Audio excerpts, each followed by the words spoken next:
Show top.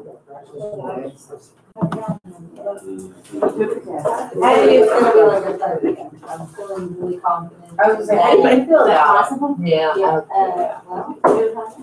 feel good? I'm feeling like I'm awesome. No, she doesn't. Nothing that I studied. The first time I was teaching like how to teach, and I was studying content, like literature period. See, I heard the It was like, I'm telling you, like my 1330 out of one under whatever, I was like, what am I even doing? What were your questions like? Teaching methods. Like, there was a lot of questions on like, It's really pedagogy test. that's something.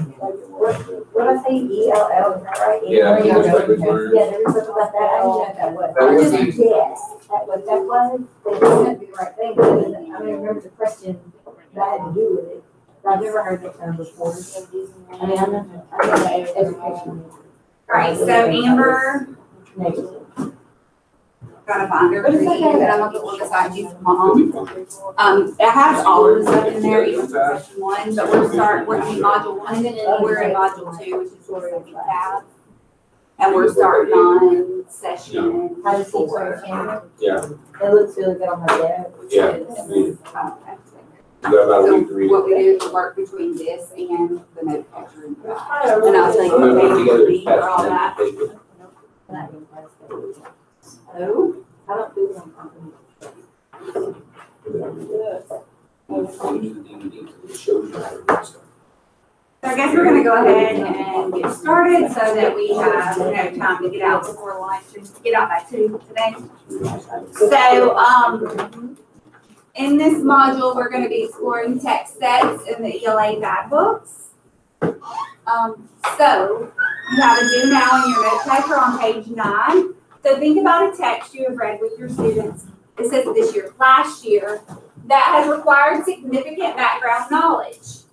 So think about what background knowledge was critical in order to access the test. How did you support the students in building it? And based on what we've learned so far, what might you do differently next time? Okay, That's on page 19 of your note catcher. Remember, where note catcher is behind the PowerPoint. I think it's a pink divider on my side.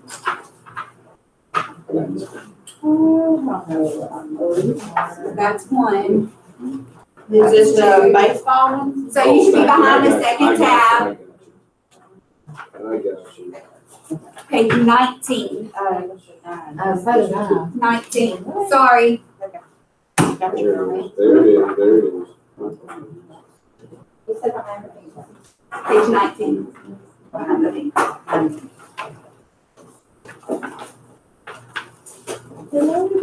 So we stop in the middle of module 2. So we're going to finish out module 2 and do module 3 today and tomorrow.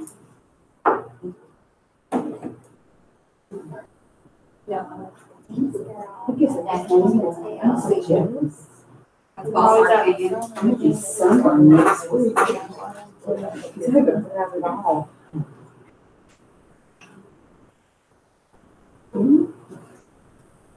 Yeah, there's some stuff on it.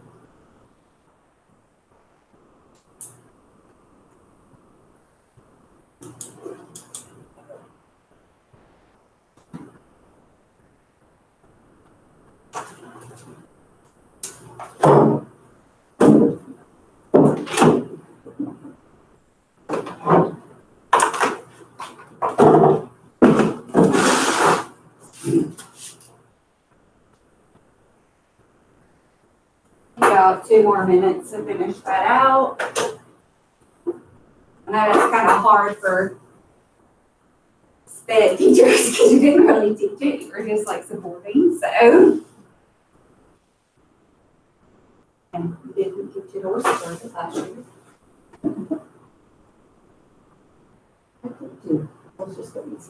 But it's, you did do text sets, so. Okay. So I'm just.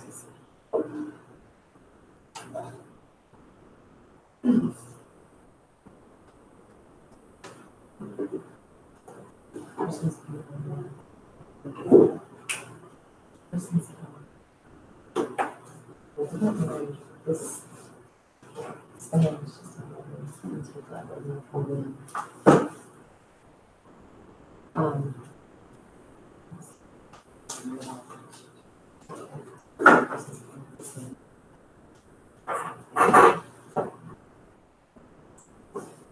All right, so as we think about our a text from last year, what background knowledge was most critical in order to access the test? Would anybody want to share maybe your text and then like what you needed, what background knowledge was needed?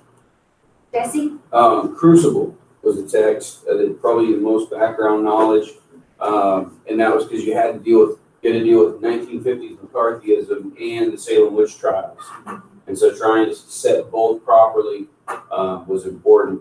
Biggest thing was getting to understand the ideas in addition to the historical context, especially McCarthyism, and understand the different perspectives that were being addressed from both different historical contexts. So how did you do that? Semi-guided research. We also had a time, a little bit of Q&A after the guided research to go through some things. I gave them some key terms to do some research on their own, and then we came together and pooled our information with a little talk, and then kind of balance things out that way. Okay. Would anybody else want to share maybe like on to the third bullet, what we've learned, how you would just change what you did? Come on. Who's gonna start following? Well, I mean, the thing is, I'm not quite understanding, we're not wanting to change anything. Background, would you want to change your instruction from last year to support background knowledge?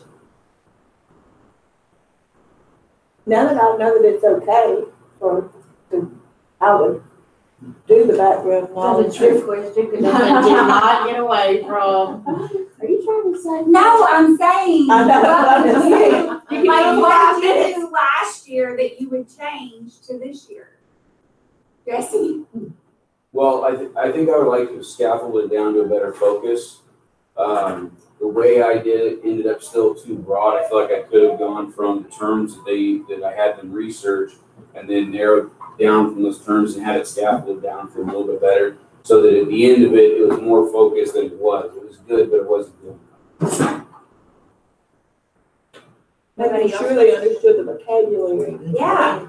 So you might have to pull in those supports, all right? So it's not just teaching guidebooks. This is what my lesson says. I'm gonna have to pull in those supports that are in that learner's guide, and to support those students maybe. That background knowledge. You might even have to bring in some extra background knowledge during the writing time of your, All right, so just take a moment to read over the objectives for today.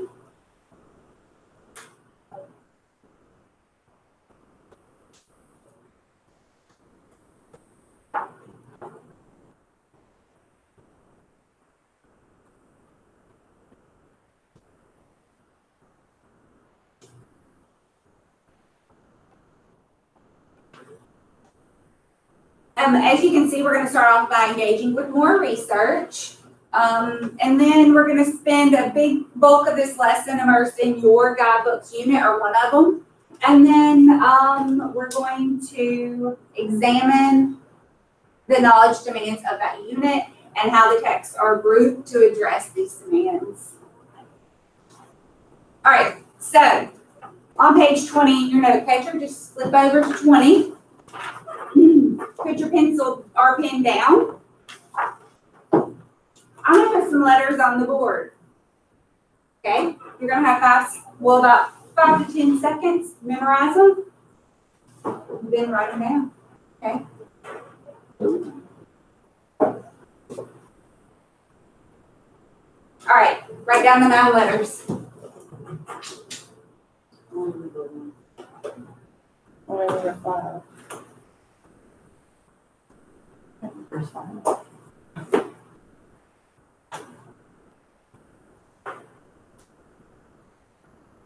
All right.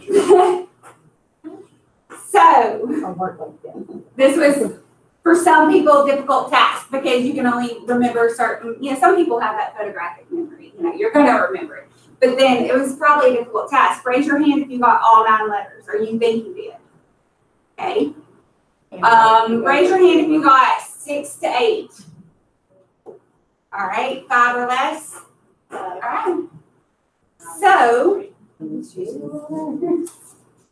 I'm about to show you. So here, I'm gonna go back. All right, I'm gonna go back real quick and show you. The letters, don't write them down though.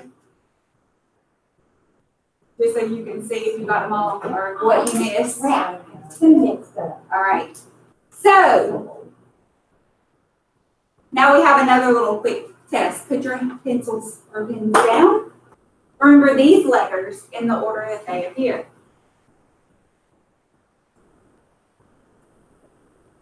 All right, write them down.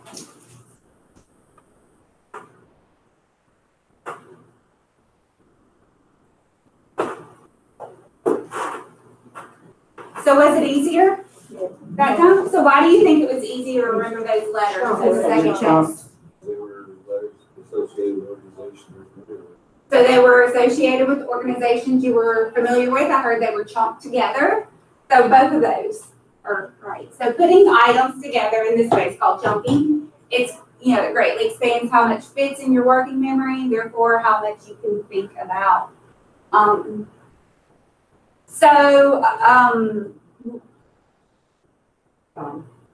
All right, so chunking depends on background knowledge. A lot of times, Jesse said it was familiar with organizations, or he associated with organizations you were familiar with.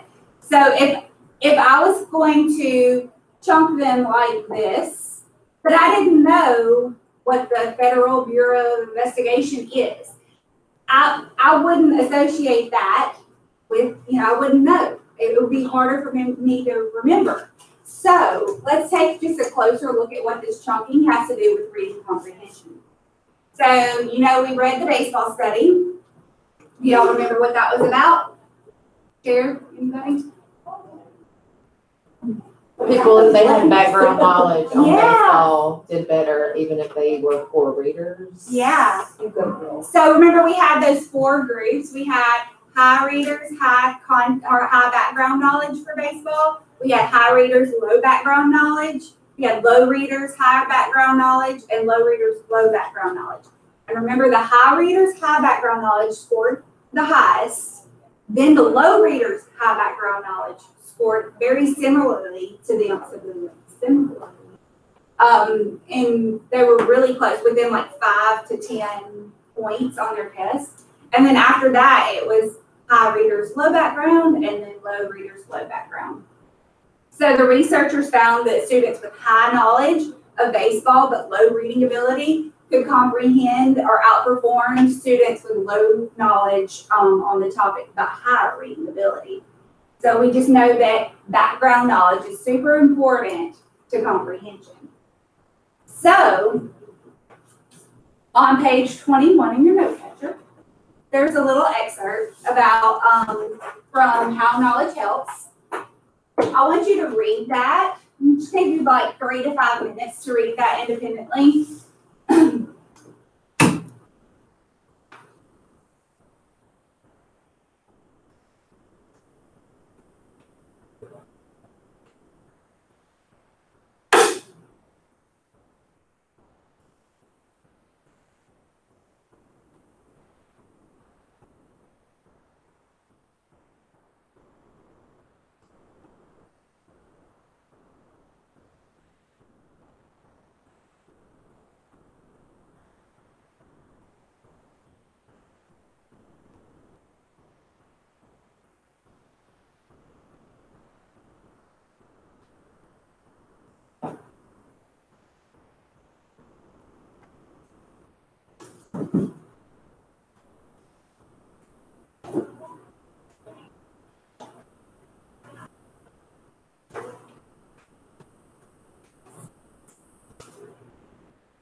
All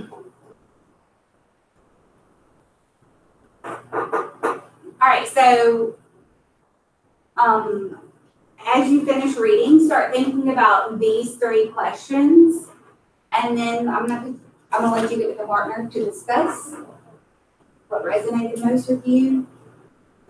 What is chunking? What impact does it have on reading comprehension? What my students have in order to chunk information as they read.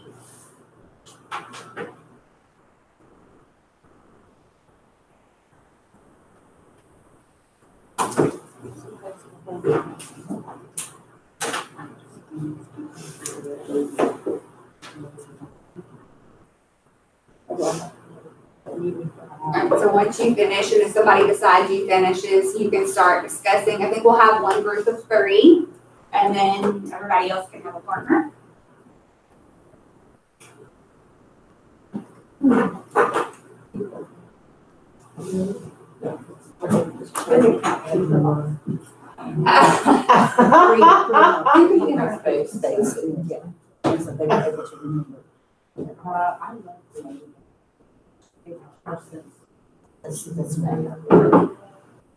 And then you also on your note taker on page 22, you have a space to write down your answers. You want to just come up with like a common. Anything that's like that was the background, how essential this was important to have context, understanding the mental science of how their memory is working with a lot of results. I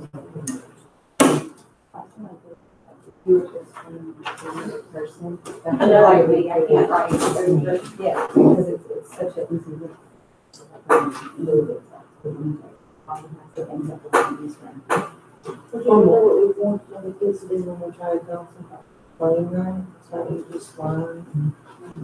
We try to get them to go fly, right? Not realizing what they thought that that's what they do.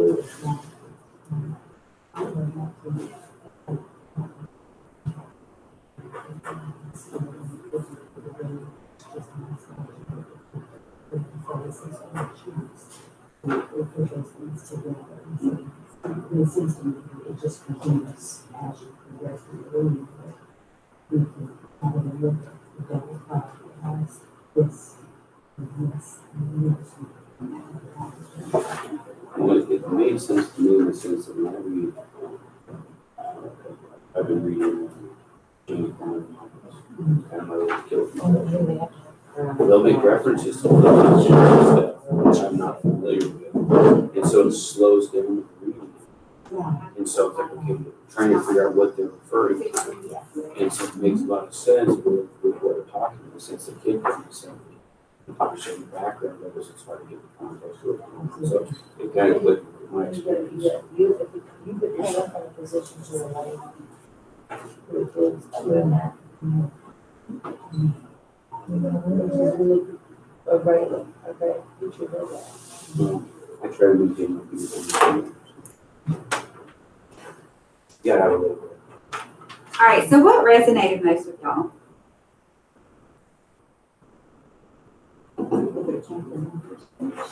Do what? Okay.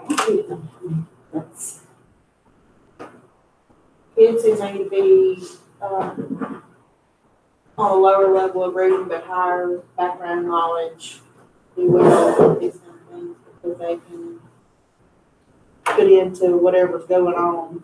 Yeah. Makes them feel. They comprehend it. All right, so what is chunking and what impact does it have on reading comprehension? What is chunking? What does it mean? You just are putting it together so you're going to have to isolate and struggle through. I'm go back to my elementary. Yeah. You're not struggling through the phonics Yeah. of it. You know, you're able to chunk it together and actually read the phrases for what they are intended, not struggling through each word. You know. So what are the things? Go ahead. They really understand. So what are the things that students must have in order to chunk information as they read? Background knowledge, context.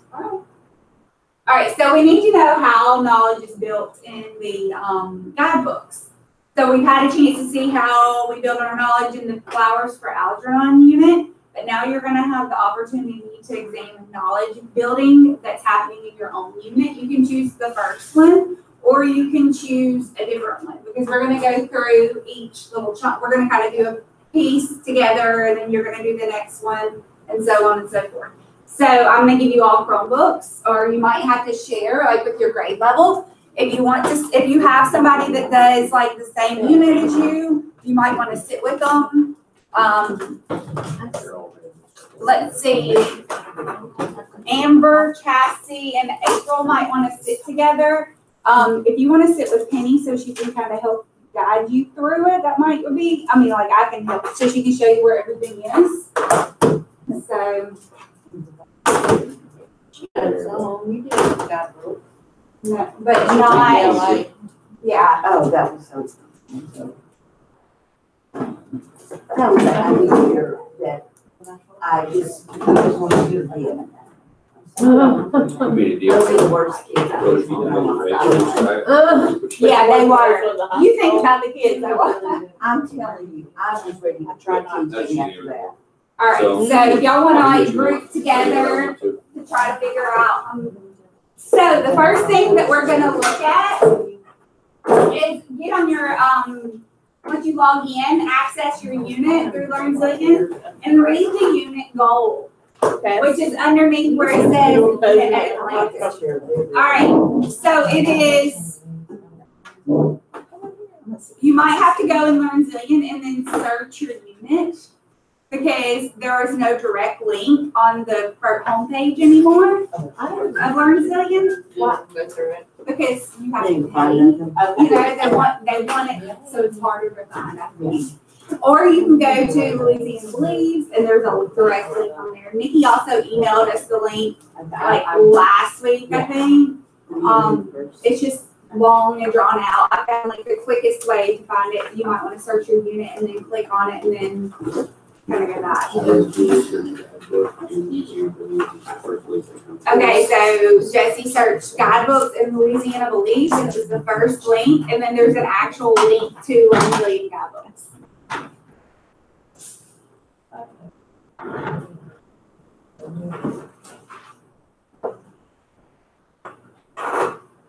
So this link that ELA got here, do we, or the 2.0? 2.0. So it's like this PDF version. No. So do that one, and then it should be, I thought you meant on this page. There's a 2.0 right there.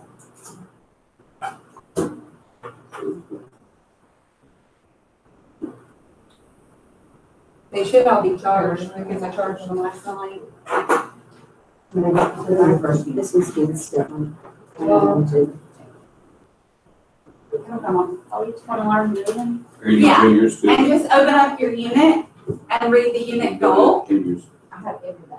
So if you want to select your first unit, that's fine. If you feel like you've really dug into your first unit and don't really want to, but I mean, I suggest doing your first unit, honestly. Your first guide. My favorite. Okay, well, if she's doing one, yeah. Yeah. Yeah, that'd be great.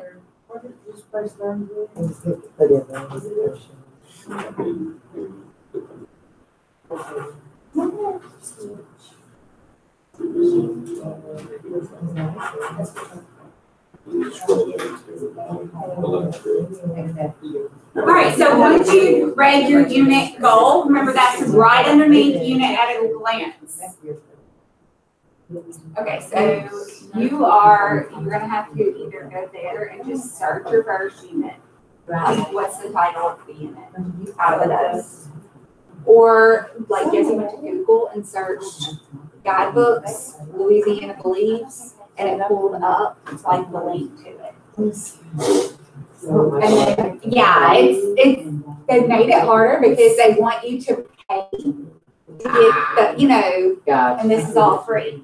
So I just click on any lesson, and then there's like this right here, you can click like out of the notes right there, and it'll take you back to that first page. So, That is crazy. yeah, Oh, that was much. they just changed that at the beginning of July. So, I'm gonna do that. all right, so once you've looked at your unit goal, start reviewing each of the 3 unit assessments. Now remember, that's the culminating writing task, the cold read task, and the extension task. On page 23 in your note catcher, you've got like a little graphic organizer to go through and write a summary, like what should the students know and be able to do by the end of this unit, because we always start with that end in mind. That's under the assessment overview. Yes, so that's under the assessment overview. Louisiana believes. Doesn't matter, you need to go completely complex with cloud purpose and revenue. Well, you go for it. Bring it down a notch. You're at 10. I'm always in. And then Even them, in my dreams. Don't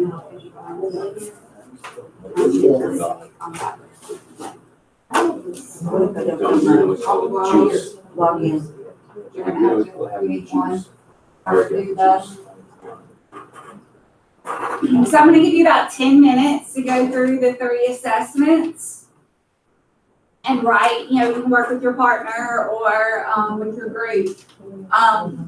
And write in your note catcher on page 23. What are those, what's the knowledge that your students must know or be able to do? What should they be able to do by the end of the unit?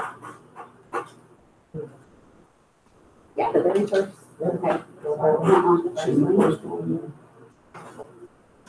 On the first one, and then there's gonna be another one. If I have the story, I guess appreciate it. Everyday things in our lives. They're talking. I honestly would like flag that at the top. Tensions between Because, you know, if you're logged individuals. in, it should keep it on everything, save it as a favorite. So it'll, whatever computer you go to, it'll be there. You have to learn how to just accept it and not get one doing it. I mean, it opens up to a good argument. And that's what I'm doing here is like my area.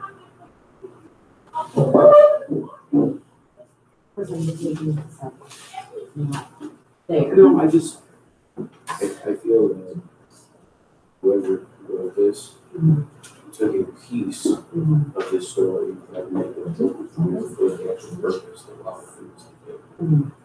You read Act 3, and if you don't get the fact that life is we should appreciate every little moment, even the tiny things, because once our lives we're around those little things. That's the purpose. That's what we're focusing on individual society, which is a very tiny piece of what's talking about, which is there, but it's just small. It's like I'm taking a magnifying glass to this sentence. That's something for everyone. I don't think that there's anything wrong with that. I just think that, you know, that's most of the units, that's what they did. They focus on just like part. You know, they find a high quality text and they build around it. So Is that it was culminating or which one's that? It's just. just the whole unit. Yeah, the focus on. The focus of the whole unit. Like, So it's The only original one was little to be- part? yeah, forget one little part of it. Yes. That's what we say. Yeah, instead of the main. Well, it's not gonna It's favor. actually in today's society, I think career emphasis, our kids need the individual versus society. I think we do go over it. In fact, I think Act 2 is a great point of talking about that. It's our web areas, that's the place to focus on individual society. When you're talking about usable text, and if you're using what the text is, you're saying, you're telling kids what I can interpret the text whichever way I want. You go from authorial intent to individual intent, the meaning becomes meaningless. And that's why I don't like people focusing on Act 2's point as opposed to the text. I'm just, You want to read the whole text or just that? I read the whole text. Yeah, it's not wrong. But I think that those are good points to bring up with them, that you can take it here and then here and here, but then all good authors They only read. don't just live here, there's an overarching. Okay, well, we don't refer to it. Yeah. And when you look at it too, I didn't have to read. So. They only read, and then we do 1 or 2 days, 2 days. And the rest of it, we're just talking about what is it, what's the purpose? Because we do it right between Thanksgiving and Christmas. So we've got 3 weeks. So they get to the end of that third act, and then We had, what, 2 tiers? Yeah. when they get to, when they everything back and seeing all this stuff, and they start thinking about stuff they don't appreciate. And I tell them, I say, look, Oh, God, I can't believe y'all took this time. I won't be teaching you, or No, yes, he will. Yes, he will. I'm just teaching together. Okay. okay, we'll see. Alright, so, focusing in on the ended mind, Yes. what knowledge should they need? Which one's the code? So of course, they need to know, like, okay, plain and simple, Oh, okay, I see it. argumentative, what is, you know, Having an argument, which is where we start. Yeah. Um, claims, what do you use counterclaims. this? Transitions. It really sounds like from my class. But then for the actual question, That is. yeah, this so is- Grover's Corner is a small town where everyone knows each other, there's a lot of things. It's fun.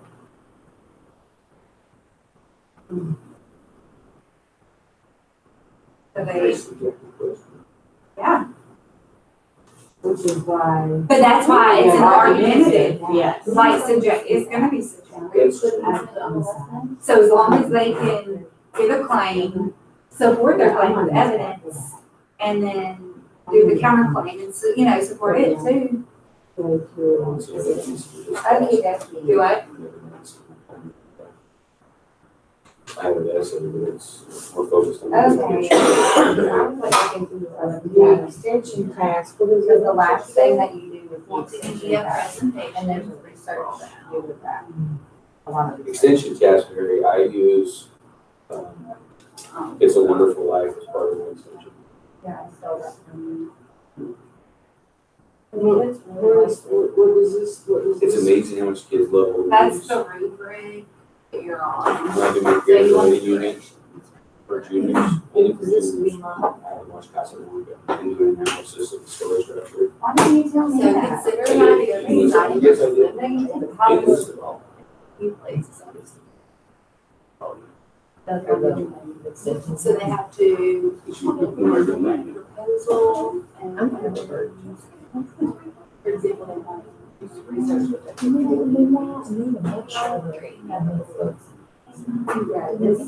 Don't tell me this. I mean, pointing out things I see, things that I love. I think if it brings So something to the they're table, just we can taking start with. some part of I get it. frustrated parts where See, somebody- somebody brought their point of view to it as opposed to a bigger picture. Again, I'm very much an originalist, authorial. And they're creating. Yeah, So it's a multimedia presentation. So Well, what we technology do is is like like that. On here all the time. You know what I'm saying? Yeah. And so you get here, but all those teachers can take these things and So I kept this in here. go with them or make you think outside too. But I was like, I was like, when I was It'd be a fun extension class. To have them look at the extension class that's written and write an essay. And bring the actual purpose of the author to what the extension class is on their focus. That would be awesome.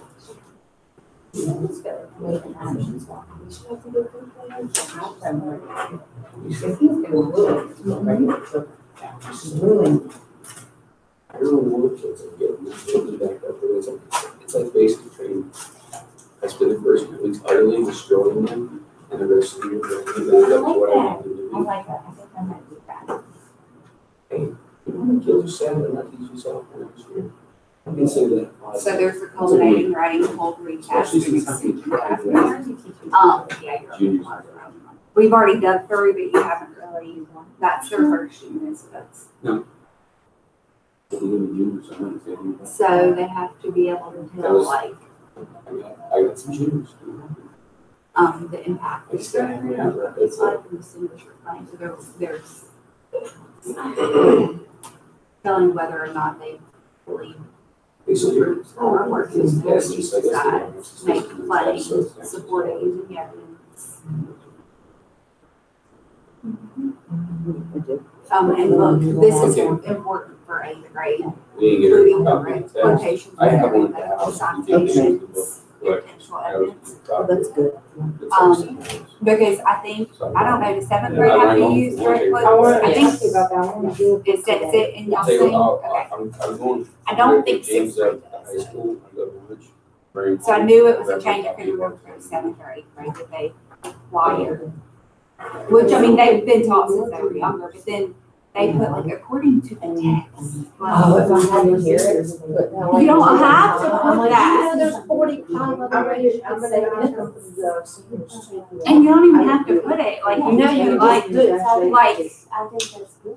you know, da-da-da-da-da says. They just got comfortable introducing it. This is It's one of fine, the- but please stop according to the text. If According to the text. do it one time. Yeah. This, it's, this, it changes.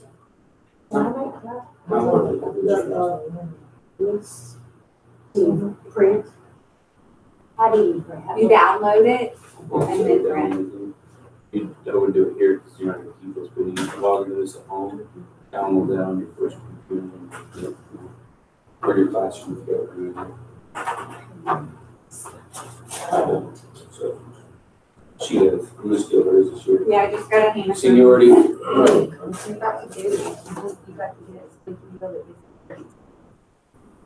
Finally, Miss Wells was like. eventually they just cut that squeaky wheel off. I'm looked at school and I don't. Well, you needed one anyway, you know? You need to go, you go to my computer. Yeah. And download and print. I'll be there. It's fine. And we can play with this, right? We can modify the use of the regulations and these things. Like the extension has, extension has those, it's not. Like add-on to it, yeah. I mean, you get it, it's separate, everything. But it's not gonna take them long to do it, so you can, Well, you'll have what I normally do. Repeated tabs to add. Because I've never done this.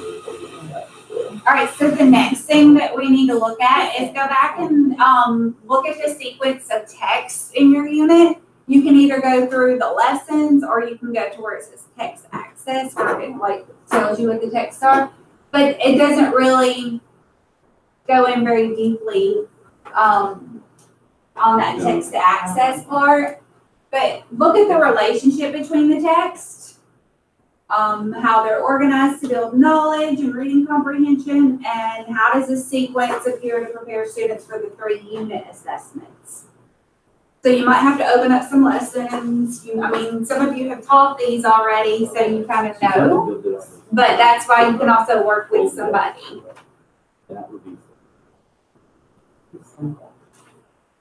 Which one? Are you holding?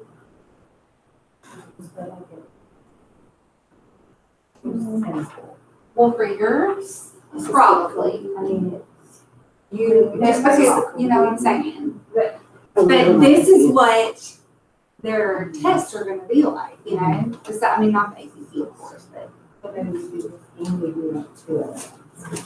Yeah. So do they take a, As like no, juniors, is to. ACT? Now, did you tell me to the ESC? This will be a lady, Very it's not, last it's not part A, part B. So they're just regular tests, so if they can do this, they'll be fine, you know, with the old tests. Have a maze runner and all the girls too, just open. And then the lady is a totally different place because then she's got, jumpstart juniors and seniors, and so it's not, I would go with, I mean, if you think this is too easy, I would definitely just stick with what this says to Did you look at the writing part of it too? You could have them like, it's usually a shorter response on the test, on the cold read. You could extend that maybe. No, yes, it's usually 2 texts and then at the very end, there's some type of writing, like short response. I just remember when I did this year, we asked for my group. I all brought something a little different with it. This year, straightforward to the. Yeah. They got it. They got it like off the first 2 supporting texts, like I was obviously. Yeah. So writing response. So you could have them write an essay instead of, you know, which they're gonna get that easily too. It's not that it's hard.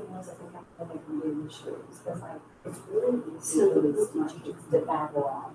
This paper's very open to it. But I don't like have them. Oh, wait, it's down just because I take this and I'm like, I believe it, like.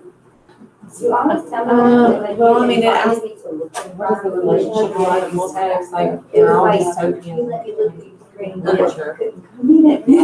We should not vote. I went back to it. Okay, Same thing, I wrote everything And on then, that. what do they have in common? Instead And of, like, so the I might people in each of the make it societies short, are going like, to determine. Tell me 100% where you're at in this. Did you have a great time this weekend? You know, Well, we had a really- kid night. I mean, Really had a I straightforward. didn't look at that. That's fine. I've been working from home. I'll give you my We're staying a little bubble. So, what's that? That's good. I did this. Because you knew. Mhm. I think it's I turned it into a paper. It's never that. I usually do it. So, based on what you're thinking, Is use the packet to. what do you want, what do you want the kids to know to be able to do the task? We presented to do, then we got there, the equipment. They need,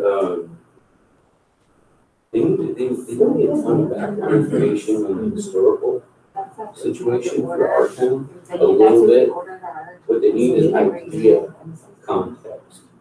They understand, you know, the difference, and especially family values from them. And we saw it, we grow today, it's like, oh, dude, from that to like leaving, whatever you do, it's a good thing. Whereas back then, leaving home was a good thing. You know, Yeah, it's not a book. Yeah. Yeah. You know, so try to get them to understand. It's just, You know, and in their sense of leaving home is very different from understanding, try to find correlations that they can connect with. So, it seems like a brand. I think it is. you know, It's before once I y'all tell read them, anything else. You're not utterly terrified of what you're about to do. Walk out of the building and don't get raped. And I couldn't even No. explain. Lesson 1, we began to read You know, the chapter 1 of the Is beginning. it? Yeah, I got married. So y'all read a little bit of it and then go. Because then we start to have And you walk out of the group here, and I'm just looking at the door going, That's right, that's And right. then lesson I 3. can get out that door, I can go, and nobody will ever find me. You know, and we talk about, because that in Act 2, that's a big part of the way, is a big thing you can do. Trying to get them to understand the connect with characters is really the big thing, because these characters are so time removed from you. And there's a So just look at like the order of them, like we have. So that they feel the text. Because if So you you don't have, feel the I mean, you have the chapter or whatever, and then you're going into the preamble. And so there are, You're trying to do making them connections between the value of Jonas's society and our society. Mhm. So then you continue to not read, allowed the and then time see, go down. to cut. So you're reading the giver, the giver, the giver, The boundary of the time. giver, the giver, Yes. the giver. Because what'll happen is you'll get. Then Hunger You'll Games. get a So bunch of we're pulling essays. in another text. So why are they pulling in that text? And then, so just think about why they're pulling that Basically, in these Highlighting two lessons. individualism So that's kind of above what you're looking at. community. with the Because order that's of what it. is. It to is seeing just the what- prayer. how Kids it's think of ourselves supporting before he sends your the community. And so if we don't get to connect with the So the kids, overall they're gonna goal think of your unit then is it's hard for talking these about extension guys, they're society just gonna on one side. and, They're gonna look at this from that individual remember point of view, exactly. forget the other But, side. That's evidence that so they how do didn't all build those things the support that community overall line. unit goal? They didn't That make it the connection. connected to better write about it. Why do you call them teams? So, I'm just gonna go ahead and move on. So once you've looked at the text and the relationship between the text, go look at the let's set the context videos for your unit. Even if you didn't finish all of those questions, it's okay. So these let's set the context units are, of course, instructional videos for students who need extra support with background knowledge. This is very beneficial for those SPED students to watch before they go into a lesson. But look at the titles on your Let's Set the Context videos and reflect. Based on these titles, what knowledge do the videos appear to support in the unit? And then how might you use the videos to support students in accessing specific text in your units? So I feel like this is a resource that we have just not used like it should be used. It's very beneficial to those students that don't have background knowledge, to our SPED, our 504. Yeah. Yeah, it's under, yeah.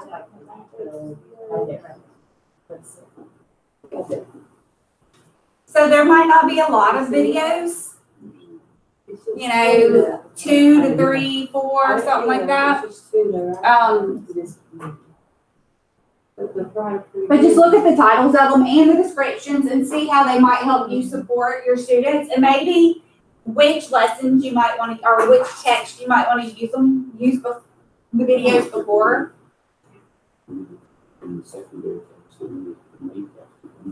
I think actually the lessons will tell you to use these if students are, the new lessons will tell you to use these if a student's struggling, but you might want to do it beforehand. As the guidebook says, you need to put 260 days. We're talking about that, Yeah, there were some people saying that they do 4. Like, there's no way we can do 4 because. if you did the guidebook units as they're written, it's Yeah. 250 or 260 Yeah. instruction. Yeah, it's like 42 to 40. It's like around 40 something for every unit. So if you did all of the units, yeah, but you're not going to be able to do all of the units. Like, there's 5 or 6, for every grade. So, but some districts are saying they have to do 4, but we can't. There's no way. I heard 4 days 3 really well. Exactly. Not rush through. Because they're all blocked and stuff? No, one of them was they were mandated by the state to do. I guess because they were such a low performing district.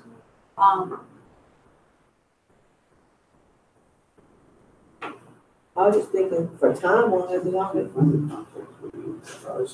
But y'all know as well as I do, you get into a lesson sometimes and it might be a discussion lesson and you're having to build some knowledge before you do the discussion, and the kids are gonna get into it, so it might take 2 days to do a lesson instead of 1, which is okay. As long as you're doing the lesson the way, Well, and if you step back and just think, what am I trying to do? I'm trying to teach kids how to think when I'm not here. And how to get through this when I'm not here. Yeah. So if you rush through, you're just going through the motions. As exactly. opposed to actually. So thinking this through. one would go before they read the story, the text about the Rorschach test, which is, lesson. Start going through self-reliance, it's not the whole thing, piece of self-diet.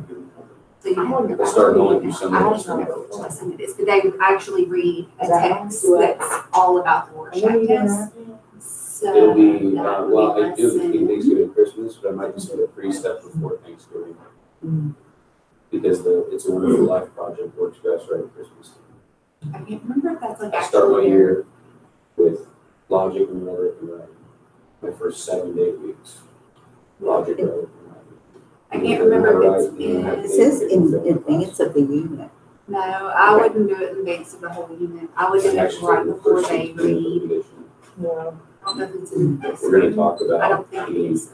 fixed versus growth I forgot. mindset. I've read this How to so many understand years that right out the gate, so that they But know they I'm don't- just gonna, where they need. But there's before the one that talks about the water shack, this one, what's in When I the get put block, together, that one. I'm hoping sometime next. So that's when you would want to, which is lesson to put together a um, PowerPoint for every single week.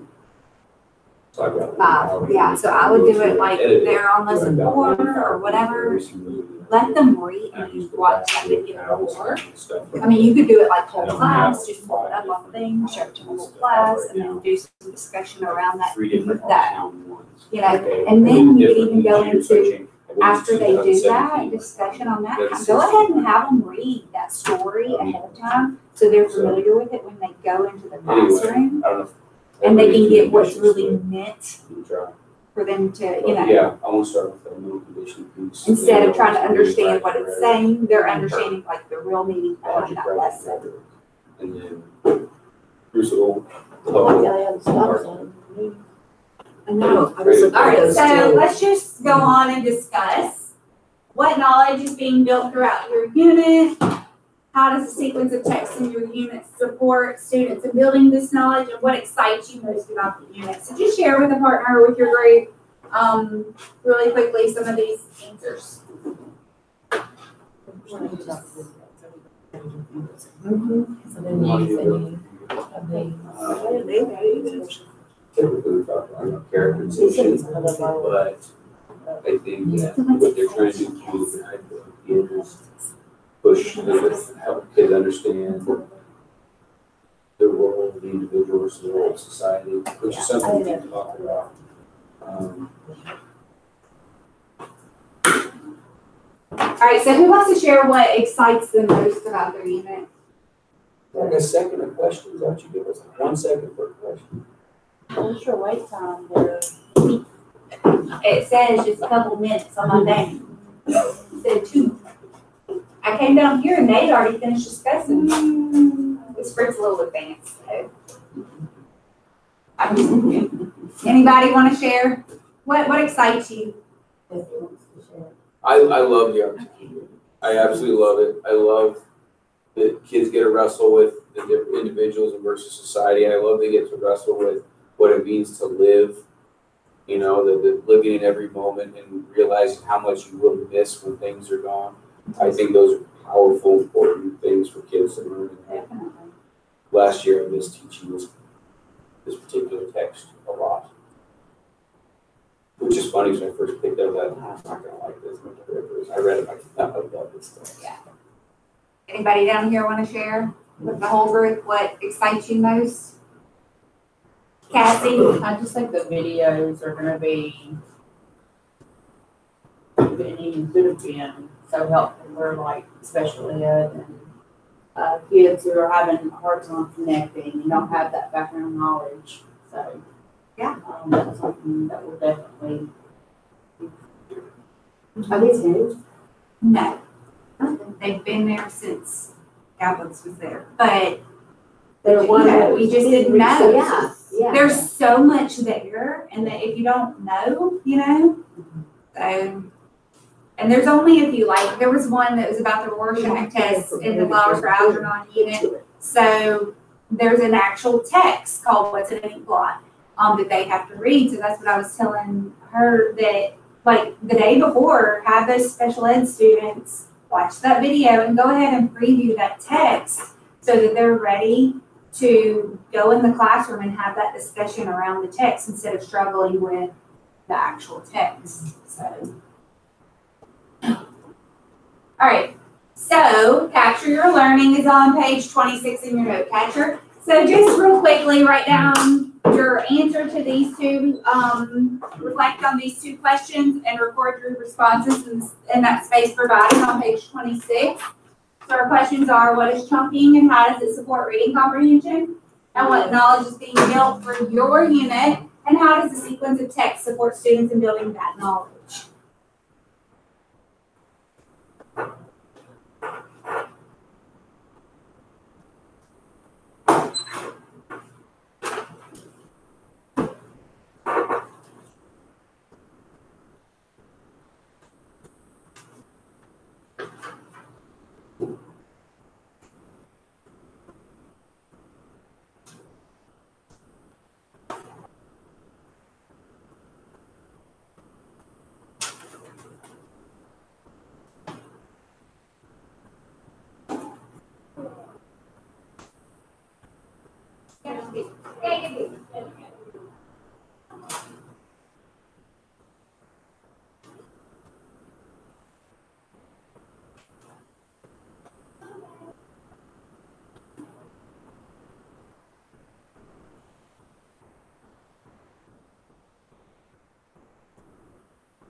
Maybe about 1 more minute.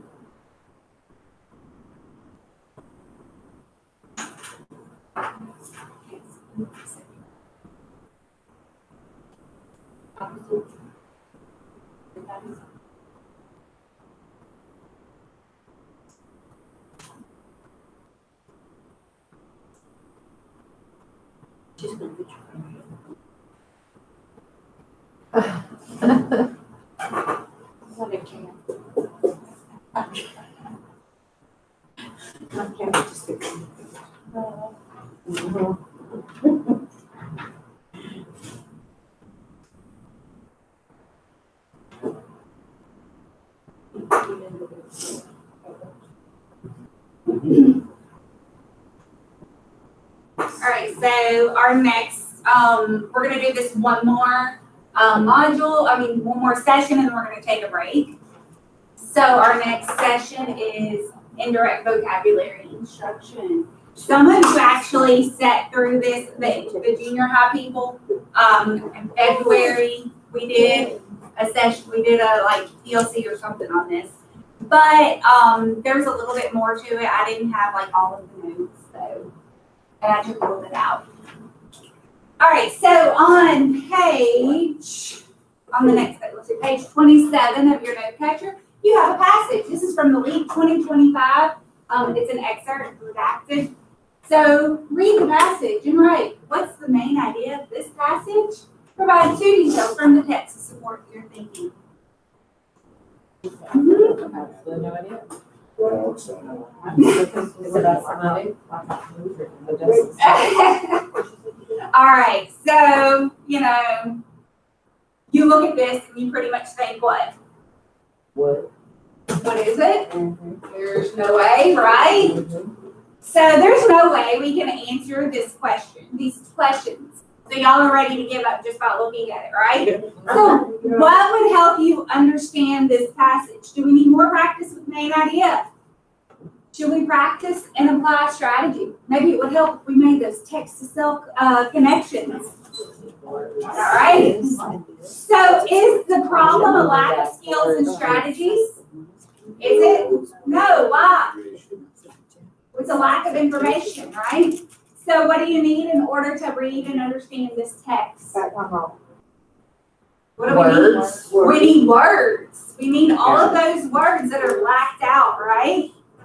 I think that expert is from kids speaking. But it tells you that it's a whole requirement.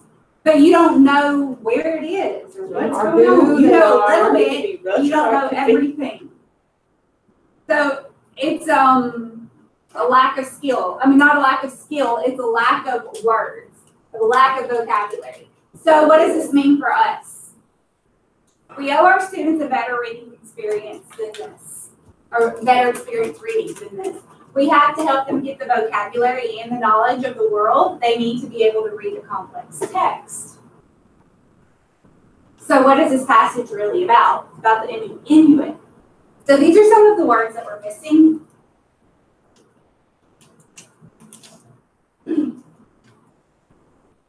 All right, so do I have a volunteer that would like to read this for us? This is the passage with all of the missing words in it, or part of the passage. I read it. In one of the most remote places in the world, the Canadian Arctic, people have survived over 1,000 years. They're the Inuit.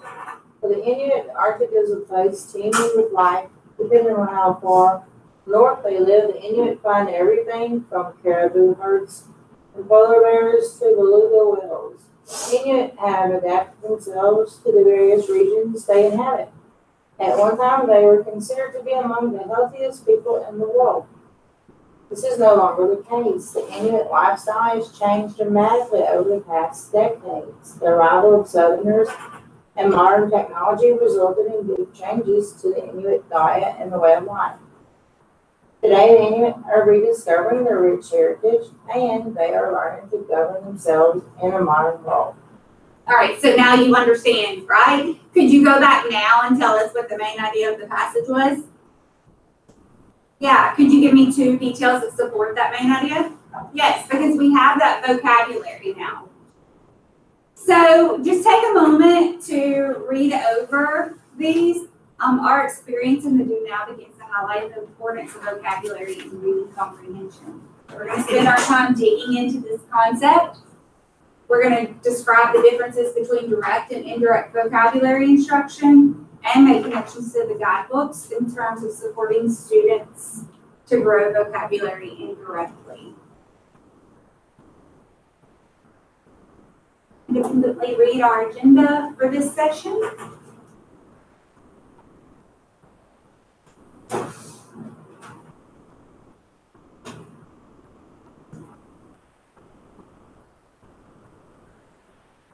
So research supports the crucial role that vocabulary plays in reading comprehension. We have nearly a century of research supporting the importance of vocabulary in reading comprehension. Vocabulary is the feature of complex text that likely causes greatest difficulty.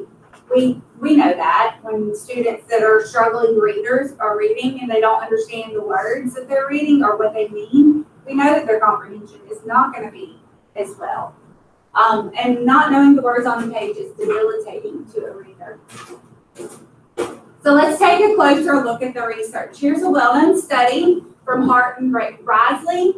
They wanted to see what was happening in children's earliest years that might account for the drastic differences they saw in rates of vocabulary growth in 4-year-olds. So look over this.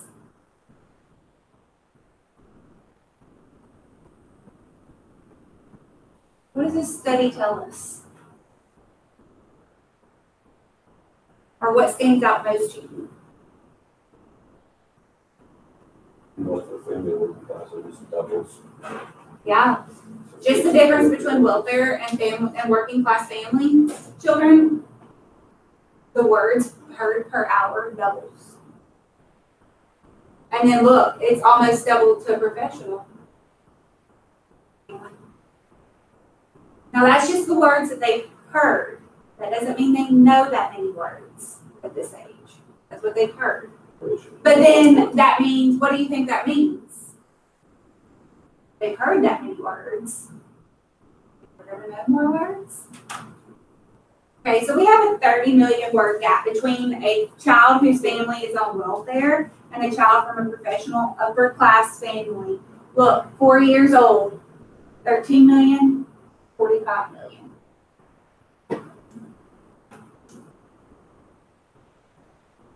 All right, so look at this graph. The 30 million word gap in number of words leads to a gap in the number of words these children know.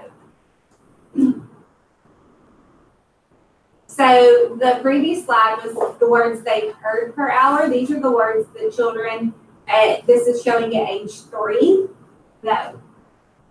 What do you notice or what stands out to you? So the red line at the bottom is welfare, green line is working class, and blue is professional families.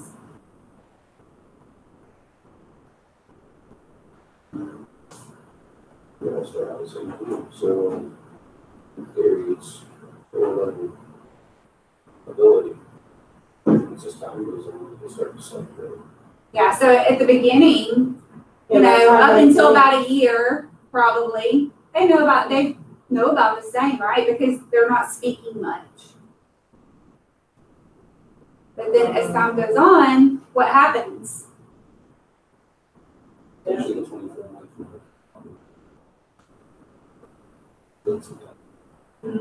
mine stays the same almost all the way to 24. And interesting. Wonder why such a radical split at that point in time. They're starting to blow up in the learning, I get that, but it's not just split really quick. That's when they start, I guess they start speaking more, you know, about 2 years. But if you look down here, you see how the gap just keeps getting larger and larger. So what do you think is going to happen in another 5 years? Is it going to come back together? No. No, it's going to get even larger, right? Be interesting to see what the graph looks like now too, when we start hearing Yeah. how big the discrepancy is back. Because they start preschool, so they're going to learn more. So it might get larger, but it might not. We also starting at kindergarten. Exactly.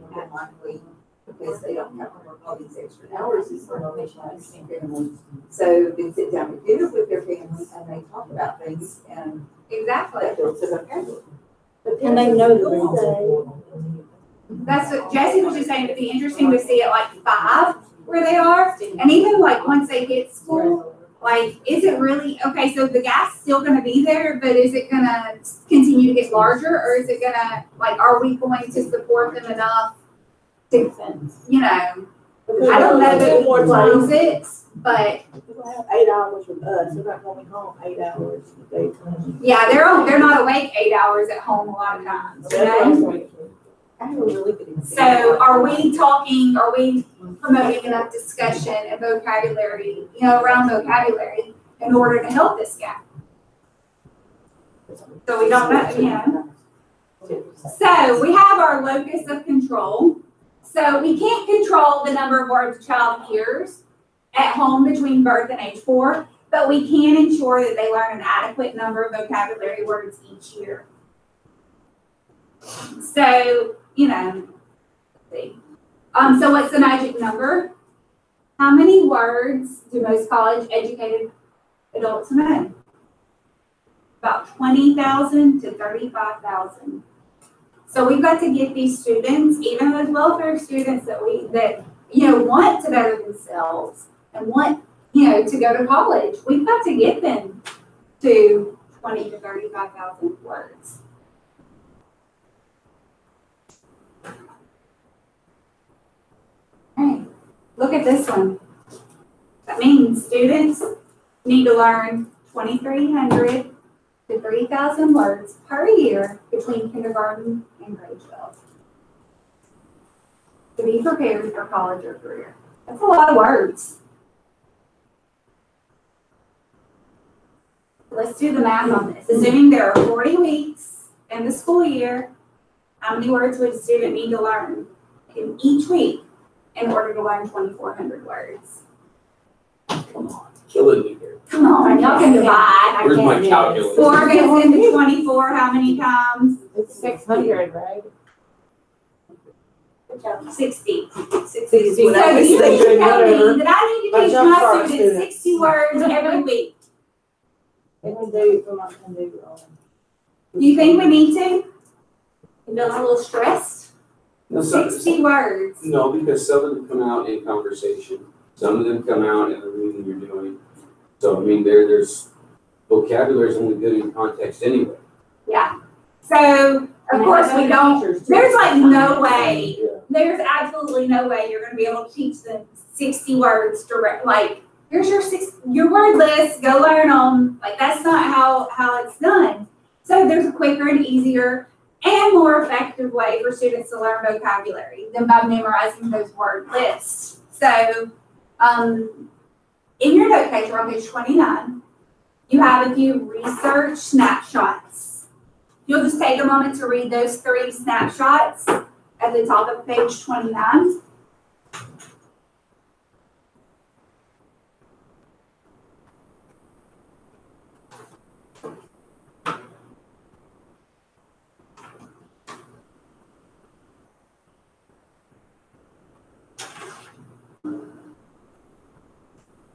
So after you do that, here's some discussion questions.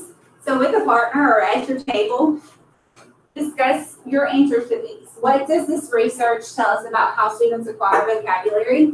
And how have you seen this play out in your own classroom? You've got a place to write down your thoughts at the bottom of that note catcher, but discuss it with your table before you start writing.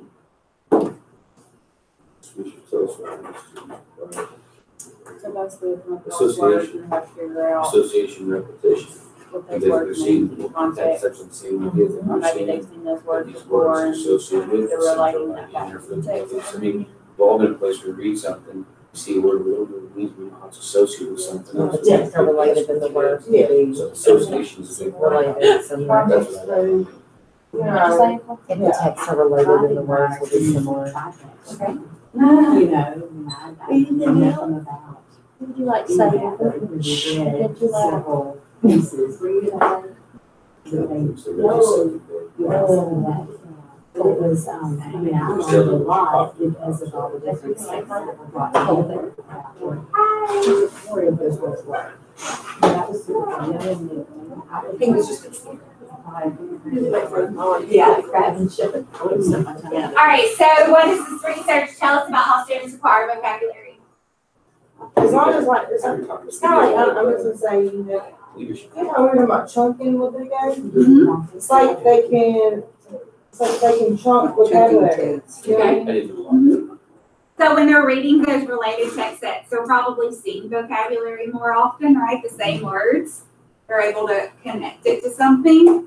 All right. How have you seen this play out in your classroom? Anybody want to share that one?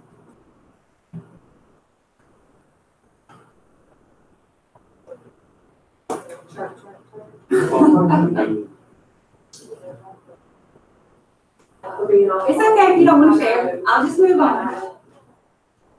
I mean, I think we see the connections, you know, as kids see. You get kids starting the first or second semester, and they're using terms now that they've heard, they've seen, they've discussed at the first semester. And even that's in units that aren't necessarily directly connected. Yeah. So I think that kind of attests the fact that association and that constancy is a big part of that. But it would be even more accelerated if there was connection, you were using multiple text connected. So that part again? So there'd be even more connection if you use multiple texts that are touching on the same concept within the unit. So, you know, we're looking at, you know, mice and men, we're talking about the depression. So we look at some text about the depression, we talk about migrant workers. So we look at text about migrant workers, and all that blends in, understanding what's going on in the text set in 1939. But we may not talk about that in March, but we talk about a whole lot for that period of time, and then go to something else. Well, and they'll build on that Yeah. each semester or each unit. So students need to spend time reading several texts within the same topic in order to build knowledge and vocabulary faster. And when we mean same topic, it means a focused topic or a conceptually related topic. So we don't want to spend time on a topic that's too broad, like birds. Like, okay, let's do a unit about birds, but we might want to spend more time on a focused topic, like the biological differences in birds that migrate versus birds that do not migrate. Then they would get more specific, if we read topics specifically on those two topics, read text on those two topics, then they're gonna have more vocabulary that's similar throughout. So why do you think reading a series of texts on the same topic builds vocabulary faster? Repetition. Repetition. So those words might be the same throughout, right? We kind of discussed that as y'all were answering those other questions. So repetition of words is part of the reason, but I want to point out that it's not, that students can grow vocabulary through reading a series of texts on the same topic, even when they do not encounter the same word in multiple texts. So the second and most important aspect of text sets that leads to vocabulary acquisition brings us to the concept that we've talked about in our previous session. So we build that, or in a previous, no, it wasn't. So we build a mental schema that helps infer new words more easily. Once students have that schema, they now have something to attach those words to, that new learning to. So knowledge builds more knowledge. This makes it easier for students to make the connections between what they're learning and all of those new words and their prior knowledge. All right, so how does this work? So we're going to imagine this scenario. Students are reading a text set on sea mammals. They may have seen the words like mammal and habitat repeatedly, but then they're reading a new text and come across a word they've never seen before. But the students have gained a lot of knowledge about sea mammals. So for example, they know that sea mammals' lives are defined by breathing above water and then living and eating below water, and that they are constantly going up to get air and down to get food. So imagine that students have this picture or this schema in their mind when they're reading about sea mammals. How likely is it that students can then infer the meaning of an unfamiliar word they've never seen before? All right, so they have this sentence. They're reading this in their text, and that third word, they have no idea what it is. So the unfamiliar word is represented by this blank. Without knowing the actual word, can you infer the meaning of the word that goes in the blank? So what are some possible word choices that might go in that blank? They have this mental schema. Mammals come up for air, down for food and water. Down for food and to live. Swims. Rises. Rises. Ascends. And that is actually our word, ascends. So if students have this schema in mind, they would likely acquire the word ascend quickly and effortlessly. They would be able to connect it to rises. Often on the first or maybe even the second exposure. If they didn't have this knowledge already, it might take them 5 or 6 exposures to in context. It might even take more before they can figure it out.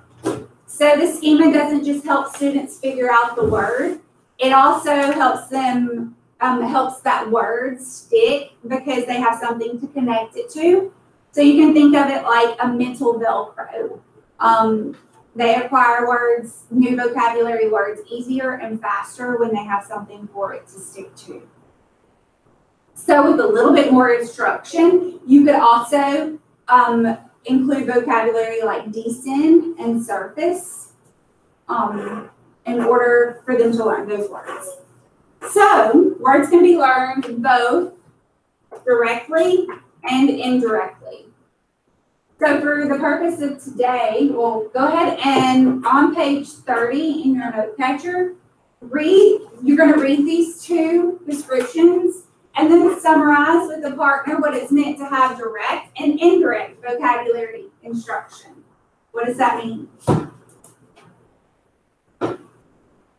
So at the top, just so, you don't have to write anything down. Just discuss what is indirect, what is direct.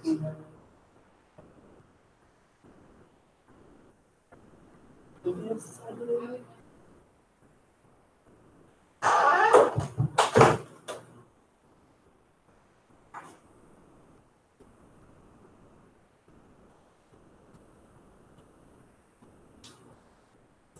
You got one more minute? Y'all can discuss with the partner what you think.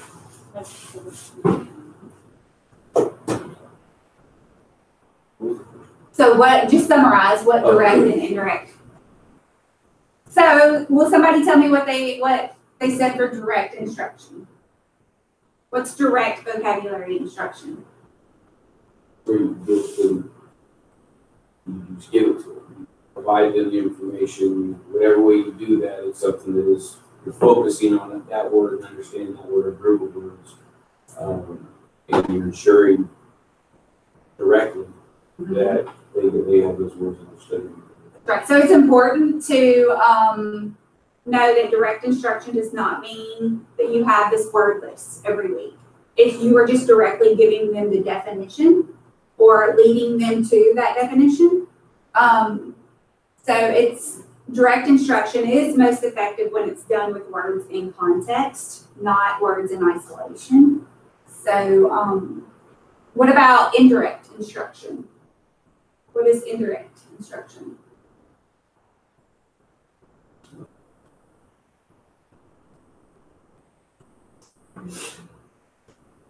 I think that's when they're reading, like on their own, and they, see words or hear words that they can connect back to the text that they've heard before them, like through a lesson or. Yeah. So it's not always just independent reading. It is partly independent reading, but even through conversations and read alouds, they're making those connections to understand what a word means. So it's not something that you explicitly teach. It may not be something we realize that they're getting. Yeah, and it's something that you might have to model for the students a lot. Like when you're doing read alouds, you might have to go through, and especially with like, I'm just thinking the junior high, I mean, even high school, you might have to go through and be like, I'm not sure what that word means. You know, kind of like the context clue kind of thing. And just kind of model how they would do that when they're reading. And this is probably irrelevant to talk about the listening and hearing it, but several of our students last year, I can remember them coming months later after we had finished the unit, they said, we had that word that we use, we learned, you know, the news or a story or, and I was like, oh, you know. They would really do this. So they're making those connections. So, Well, like the preamble, we did the preamble with the giver, so they feel like, oh, Yeah. The preamble, and so it is making that cross. Yeah. Curriculum. All right, so on page 30 in your note catcher, you have a list, a vocabulary guide, or the part of the vocabulary guide. You don't have the whole thing in here. This is also found in your Get Started tab on LearnZillion. So just review this vocabulary guide, lists 5 ways to speed up vocabulary growth for all students. You can work with a partner to do this. Just review all 5 of these and then label them an I or a D. So direct, for you're going to label with a D if you think it's a direct vocabulary instruction, or an I for indirect vocabulary. You can work together or independently. Just label it I or D beside each one of those on page 30 in your note catcher.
All right, so let's go through. So the first one is to read aloud texts that are written at a level above what students can read independently.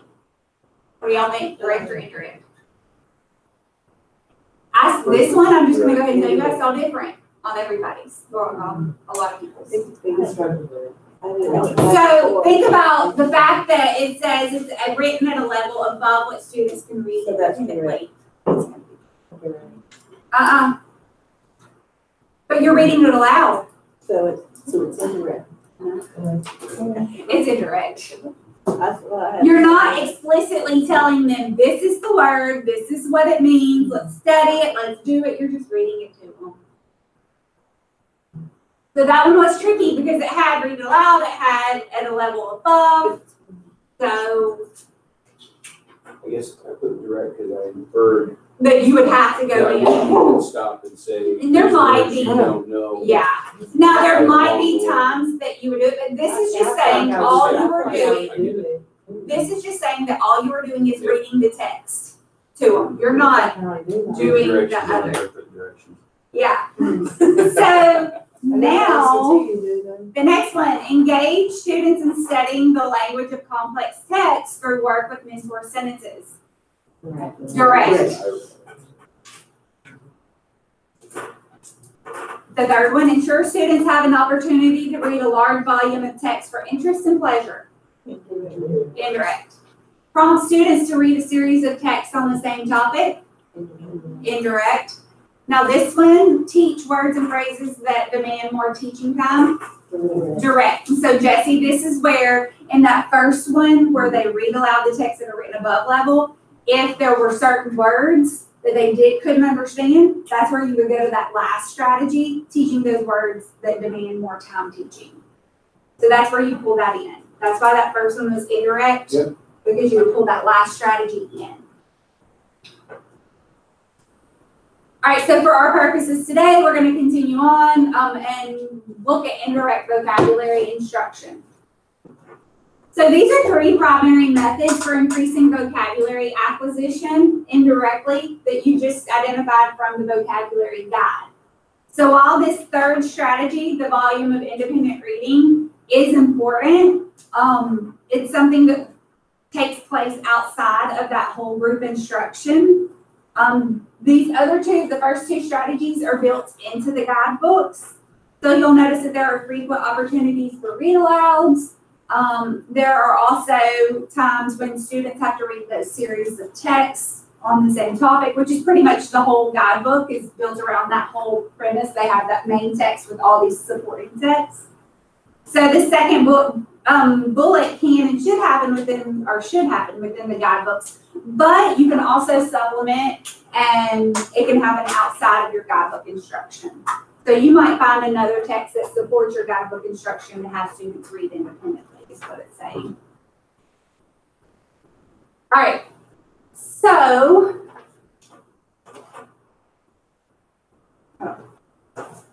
I am going to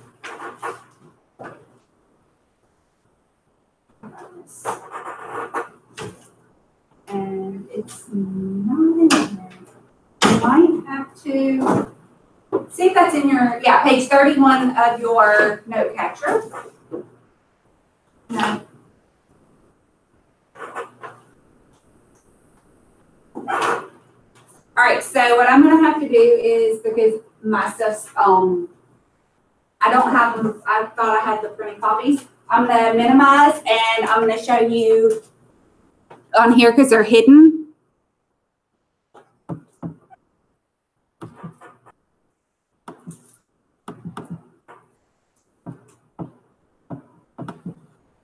All right, so this is our first example. We'll just kind of do this together.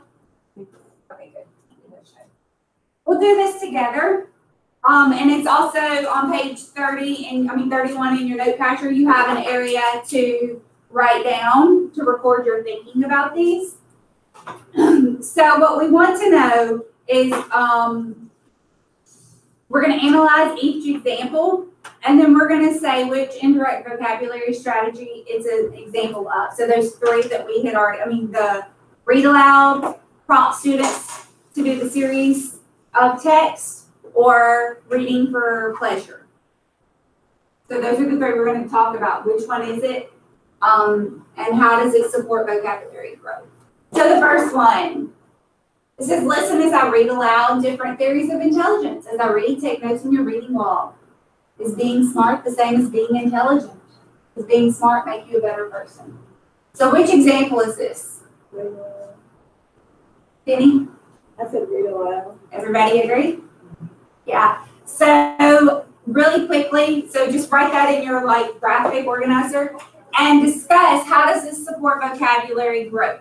You can discuss it with your people at your table.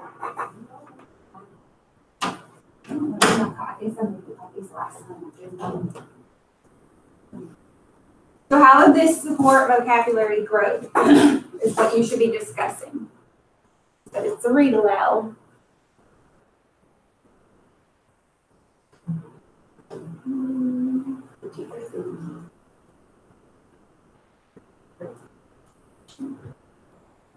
And this one side, being small is the same, being intelligence.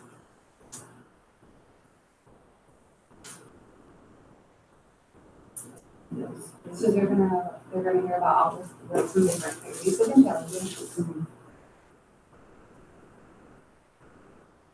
How it support instruction. Or growth, I mean. Yeah. So read it out. Exactly. Well, you might not even discuss it if they're just listening to it. They might, what is it? Understand it, right? Oh, we're gonna discuss it. I know, but I'm just saying. It's like, what's that? I'm gonna make sense. But some of them might make the connections without.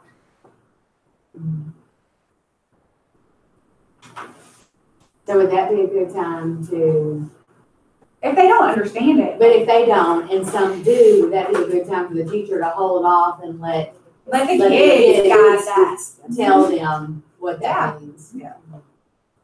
and how they figured that out too. You know, if there's some kind of context in there, or maybe a connection to like flowers of Algernon unit. You know, there might be something that they make that connection and tell them.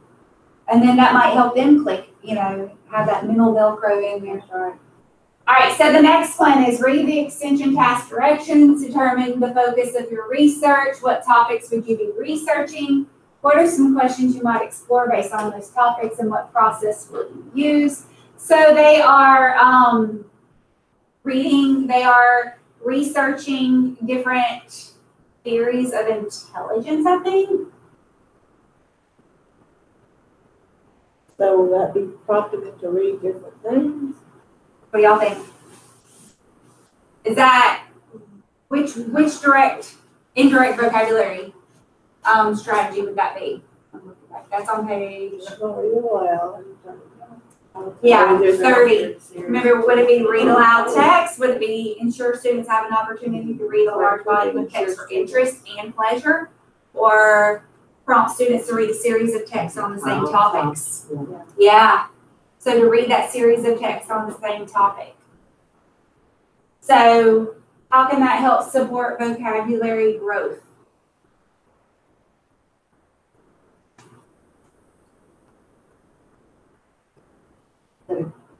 Yeah, that's a real question.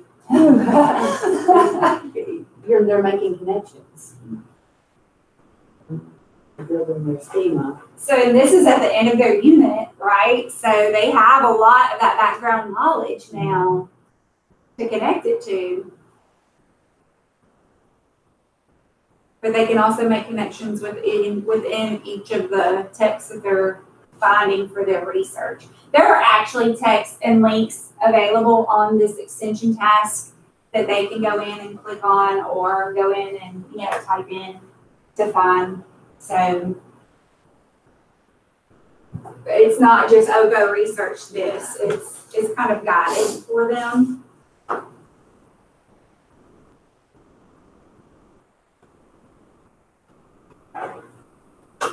All right, so now in example number 3, review the teaching notes for both lessons.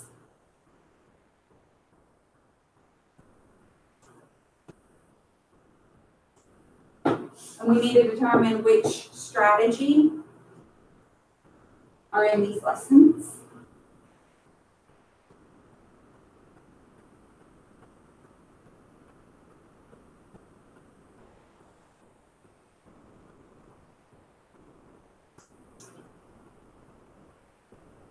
Does that have the large volume? The two texts? Actually, you know what? Why don't you open up the, you don't have to. So an example in lesson 5 through 7, the students are reading and hearing what's in the ink blot read multiple times. But then what else are they doing? Analyze academic vocabulary. So they're doing it both, right? So they're hearing it read aloud and they're analyzing. And right here, they're engaging in that discussion.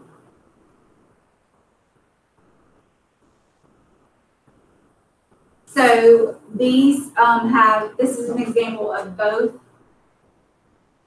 read aloud and actually trying to explicitly, or not explicitly, sorry, or giving them the series of text. Because they've read what's in the ink blot, now they're reading Flowers for Algernon. All right, so we've already discussed this.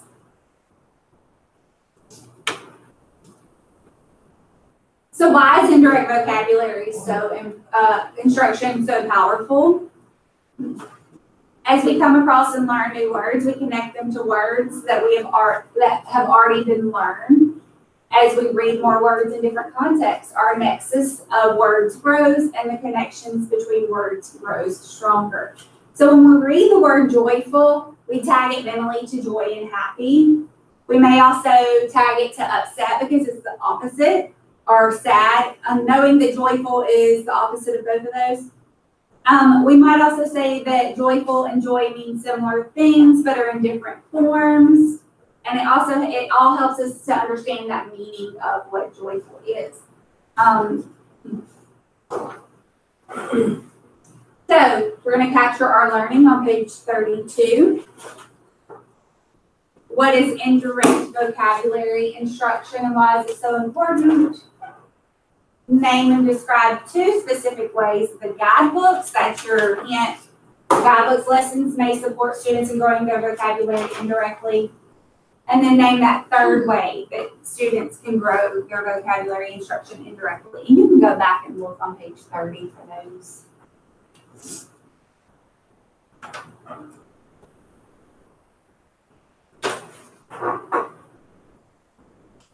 So once you've got that, we're going to take a quick break